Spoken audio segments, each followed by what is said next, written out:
కలికాలం అంటే ఇదేనేమో. చద్దన్నంకి సూపర్ క్రేజ్ ఉందట. అది ఎక్కడో ఏంటో మీకు కూడా తెలుసుకోవాలని ఉంది కదా.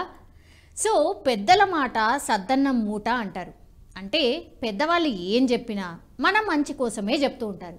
ఇప్పుడంటే మనకు బ్రేక్ఫాస్ట్లో ఇడ్లీలని, దోశలని, వడలని ఇవే తింటున్నాం ఎవరమైనా సరే.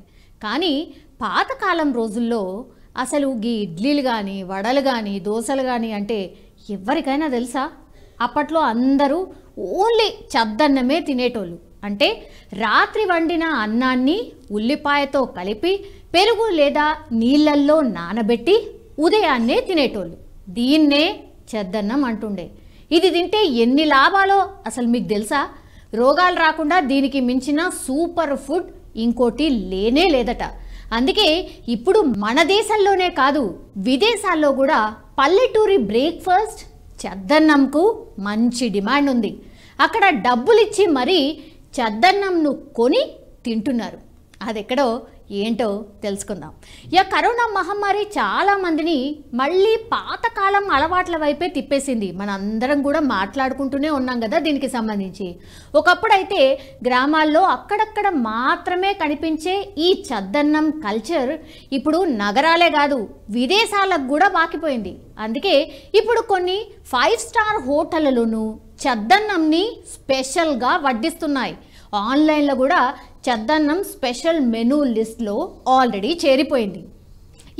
ఒకప్పుడు రాత్రి మిగిలిన అన్నం పొద్దున తినడం అంటే నామోషిగా ఫీల్ అయ్యేటోళ్ళు. కానీ ఇందులో ఉన్న పోషక విలువలు తెలుసుకున్నాక చద్దన్నం తినేందుకు ఎక్కువగా ఆసక్తి చూపిస్తూ ఉన్నారు. అమెరికాలో అయితే చద్దన్నం తిందామన్నా దొరుకుతలేదట. గంత డిమాండ్ వచ్చి పడేది అక్కడ. చద్దన్నం ఇప్పుడు భారీ ధరకు అమ్ముడుపోతోంది అక్కడ. దీనికి సంబంధించిన ఓ క్రేజీ వీడియో ఇప్పుడు నెట్టింట వైరల్గా మారిపోయింది. అమెరికాలోని ఓ స్టోర్లో చద్దన్నం దాదాపు 1000 రూపాయలు అమ్ముతున్నారు. మీరు విన్నది నిజమే, చద్దన్నం 1000 రూపాయలకు అమ్ముతున్నారు. కలికాలం అంటే ఇదేనేమో కదా. ఓ ఇన్స్టా ఇన్ఫ్లుయెన్సర్ వీడియో తీసి సోషల్ మీడియాలో పెట్టేసింది. ఈ వీడియో ఇప్పటికే 4.2 మిలియన్ వ్యూస్తో నెట్టింట వైరల్గా మారిపోయింది. దీంతో మరోసారి చద్దన్నంపై చర్చ నడుస్తోంది. ఇంతకీ న్యూట్రిషన్స్ పరంగా చద్దన్నం తింటే ఎలాంటి ప్రయోజనాలు ఉన్నాయో ఒక్కసారి తెలుసుకునే ప్రయత్నం చేద్దాం. అసలు చద్దన్నంలో ఐరన్, కాల్షియం, పొటాషియం పుష్కలంగా ఉంటాయి.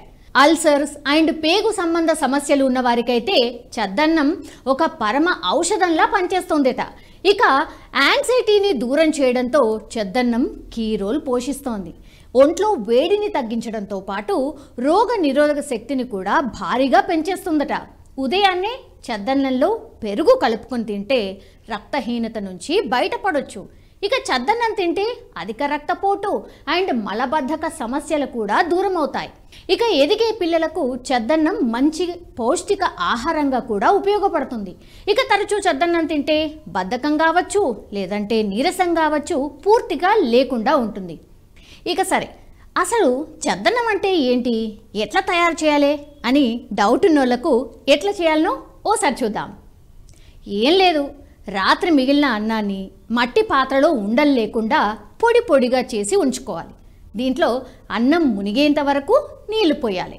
ఆ తర్వాత కొన్ని గోరువెచ్చని పాలు, పెరుగు, 4-5 పచ్చిమిరపకాయలు, కొంచెం ఉప్పు వేసి కలియబెట్టేసి ఇక దీనిపై మూత పెట్టి రాత్రంతా కదలకుండా ఉంచేసేయాలి. పెరుగు పులియడం వల్ల ఆరోగ్యానికి మేలు చేసే ప్రోబాక్టీరియా అందులో పుష్కలంగా ఫామ్ అవుతుంది. ఆ తర్వాత మరుసటి రోజు అన్నంలో పచ్చిమిర్చి, ఉల్లిపాయ ముక్కలు వేసుకొని తింటే రుచిగా ఉండడంతో పాటు శరీరానికి కూడా ఎంతో శక్తి లభిస్తుంది. ఇదండి చద్దన్నం ముచ్చట. మీరు కూడా ఓసారి ట్రై చేసి ఎలా ఉందో కామెంట్ చేసి నాకు చెప్పండి.